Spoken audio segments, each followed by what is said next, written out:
In the early 90s, when I was attending Penn State University, I knew of a man named Sandman Archibald Bunforth. Yes, that was his honest to God, real life, on his birth certificate, on the driver's license, stitched in his underwear birth name. I thought the names that celebrities were given to their children these days were awful, but this kid had a stupid name before stupid names were even invented. I always figured his parents were flower children and named him while on some kind of acid trip. Well, in any case, Sandman and I had a freshman composition class together, and we would occasionally kill time in the library. He was a nice guy, 17 years old if I remember correctly, mulatto, mixed race, shy but friendly, and always carried around the biggest laptop computer you would ever want to see. At the time, it was pretty impressive to see someone with what was considered to be a portable computer. I would sometimes see him with his nose to the LCD screen analyzing some code or scrutinizing the pixels of some image he was trying to edit. Sandman hung around with some older students who were either interested in or were taking classes in computer programming, film, graphic design, his current major by the way, and photography.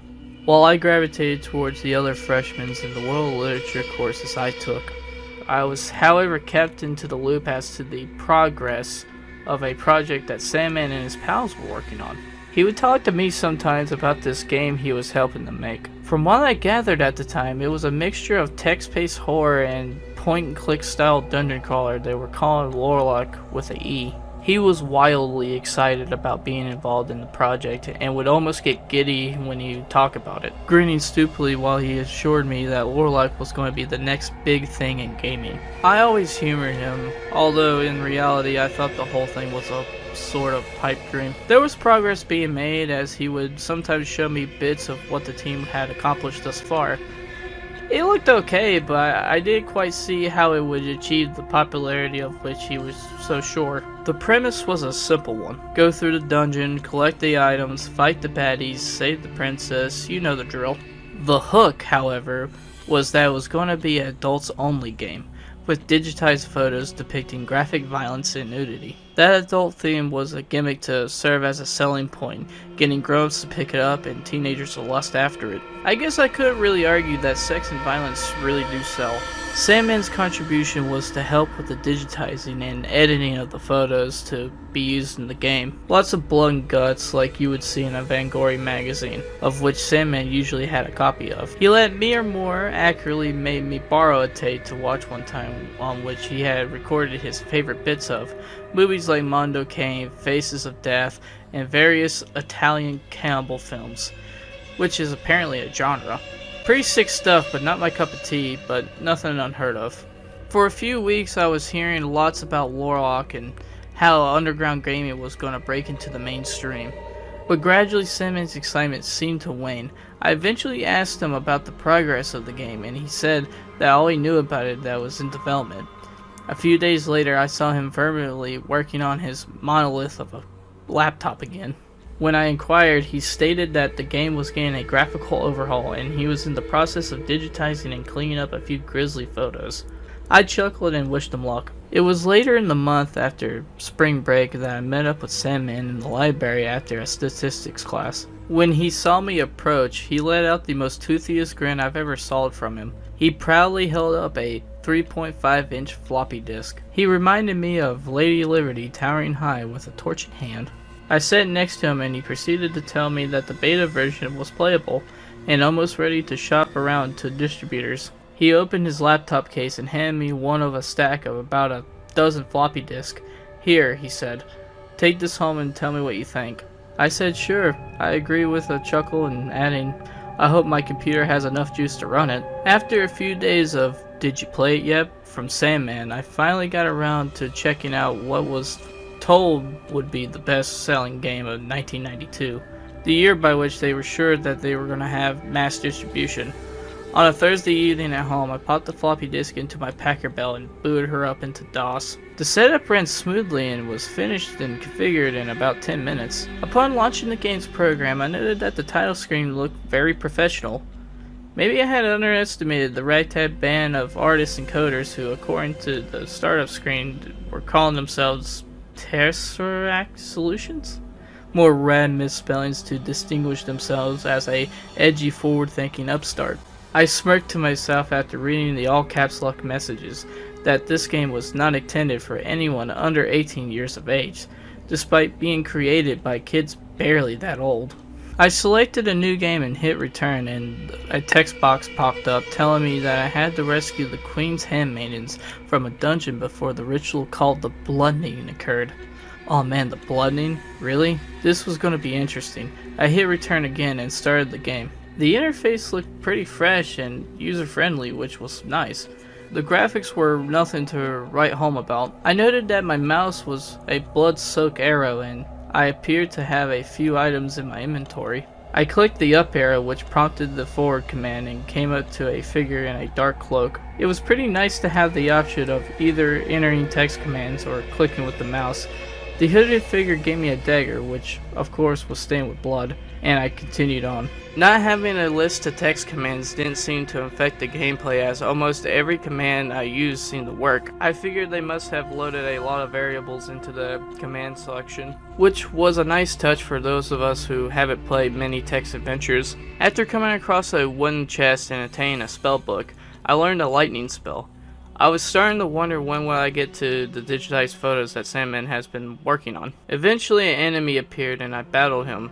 The skirmish was uneventful. When I killed the enemy, the display area went from showing the dungeon ahead to displaying a clearly digitized photo of a red face I assume was my enemy after his defeat. It was a strange and somewhat off-putting image. I guess this is where they're gonna get their 18+ rating, I thought to myself. Hitting any key or clicking anywhere seemed to remove the photos and bring the dungeon back. I explored some more and came across a guy in a wizard cloak and hat. He asked if I was friend or foe, and I typed friend, and he proceeded to call me a liar and engage me in battle. I could tell that this game wasn't shooting for any points in intellect. I attacked him a few times and finished him off with a dagger. I was rewarded again with another picture of a bloody face. The color palette the designers were using didn't lend itself well to this kind of digital photo display. Through the mess of gray, black, and red pixels, I could tell that the face being shown didn't look like anything like the wizard I just battled. This was a matter of content over form, and the content was simply shock value. After receiving another spellbook and a key from the wizard, I continued my search throughout the corridors of the labyrinth. Honestly, there weren't ever very many wrong turns or pitfalls. I guess they wanted to keep the pace pretty action-packed. I eventually came to a set of iron bars and I used the key that I got from the wizard on them. What I saw next caught me off guard. A pixelated image of a topless woman tied down with ropes popped up in the display area, accompanied by text offering to thank me with either a spell or her body. I'll admit I was more than curious to see what would happen if I took her up on the offer of her body. I was a college student without a girlfriend. Give me a break. So I typed body into the text field. And I was shown another picture of a topless woman. This time not tied up. She was staring at me seductively, as a 4-color block woman could. I'll admit it was pretty funny, and hey, maybe it would work as a selling point for the game. Maybe there's a market for pornographic resembling glitched out Nintendo games. As for me, I'd rather look at a penthouse magazine through a kaleidoscope. After you've seen the handmaiden's naughty bits, you can just type spell and get the new attack anyway. So my journey through the game continued on as I fought through baddies, got items, and rescued the handmaidens. For each fight I won, I was rewarded with a new gruesome photo. Some of them looked like they were from a horror magazine or a slasher flick. Others were harder to make out, but were slightly more upsetting. I was noticing that they didn't even seem to fit with the dungeon crawl theme of the game. They were more like crime scene or emergency room photos. Like I said, not easily to see exactly what's happening in them. I guess Sandman did the best he could with the low resolution and minuscule color palette he had. The picture of the handmaidens were a little odd to me also. I'm not a prude or anything. I know that some chicks are into bondage, but the women in the picture are all looking kind of frightened or worried. They did not appear at all relieved to see the warlock came to save them, despite their constant offers to ludicrously satisfy his physical needs. Maybe I'm just not into tied up girls. I eventually saved the third and final handmaiden, and when I turned around I was face to face with a new enemy known as the Blood Demon. Well, who else would you expect to hold a ritual called the Bloodening? This was the toughest opponent I had yet faced. All the other ones up to this point were almost criminally easy. I had a health potion though, and the items didn't seem to disappear after use, so the only thing that really made the blood demon tougher was he took longer to kill. I wondered later if it was even possible to die in this game, so I handily defeat what turned out to be the final boss of this short game. The game showed me a picture of a slain foe which looked like some kind of dead raccoon or turtle, but I was surprised that they actually got an image that wasn't just another human victim from a slasher flick. I was told that I would be receiving a handsome reward. I hit the return key and was compensated for my efforts in the labyrinth by another nude female, who I assume was the queen telling me to come hither and collect thy reward. Another tap to the return key brought me up to a thanks for playing message and a list of guys who made the game together. I saw Sandman's name in the special thanks category, and I imagined how stupidly proud he must have been. There were one or two other names I thought I recognized only as friends of Sandman's though. Since I beat the game in one night, I was able to talk to Sandman about it the following day in the library. He once again asked me, "Did you play it yet?"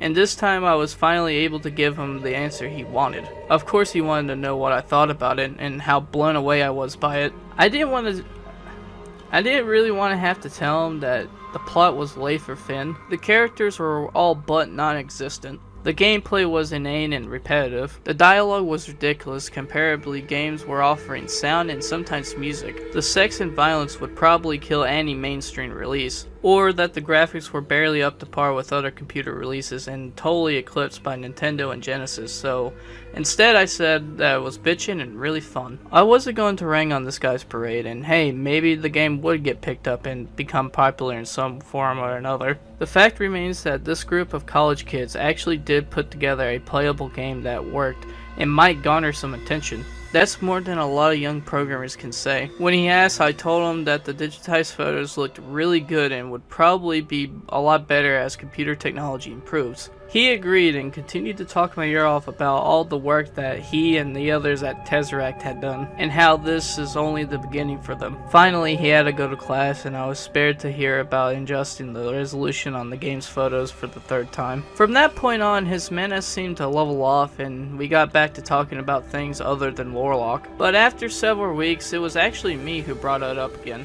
I asked what was going on with the video game, and he told me that Aaron and Robert, two of the programmers, were just working on some minor bugs just before the end of semester. I asked again, and he said he has been unable to get in contact with neither Aaron or Robert, and others who worked on the project either didn't know or wouldn't say what was going on. I told Sandman it would probably work out in a few days. Personally, I figured things weren't going nowhere with the game, or there was too much adult content in the game to get picked up. Over the summer break, I was still living back home with my folks. One day in July, my dad told me to read an article that he saw in the newspaper about some Penn State students that had been arrested or questioned by police. I read over the article and saw a few names I recognized. I knew them either from the Lorot game credits or Sandman, who wasn't mentioned in the paper but was still a minor. I told my dad I knew some of the kids' names, but I didn't know any personally. The news story reads that Jeffrey Maxwell, Robert Porter, Aaron Olivers, Peter Bodini,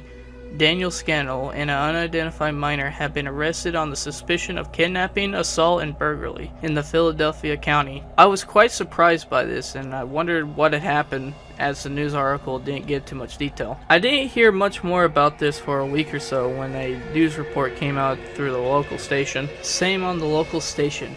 It elaborated and gave me new developments about the PSU student events. Apparently, Jeffrey Maxwell and Danny Scannell were questioned and released, while Robert Porter, Aaron Olivers, and Peter Bodini were being held on charges that now included murder and conspiracy to commit murder, along with another man named Jerome Watts. Obviously, this got my attention. Porters, Olivers, and Bodini allegedly traveled from State College, PA to Philadelphia in the Buck County area at least 3 times between February and May of 1991 and hired prostitutes. The 3 were accused of taking the prostitutes to an empty house and assaulting them, causing bruises, broken ribs, and one of the girls a concussion. This abandoned house, a former residence of Jerome Watts, was thought to be a site of at least 2 murders committed by Porters and Olivers. Watts, a 34-year-old sanitation worker, has copped up a plea deal in return of further evidence on Porters and Olivers. Bodini was still being held on conspiracy. After gathering physical and circumstantial evidence on Porter,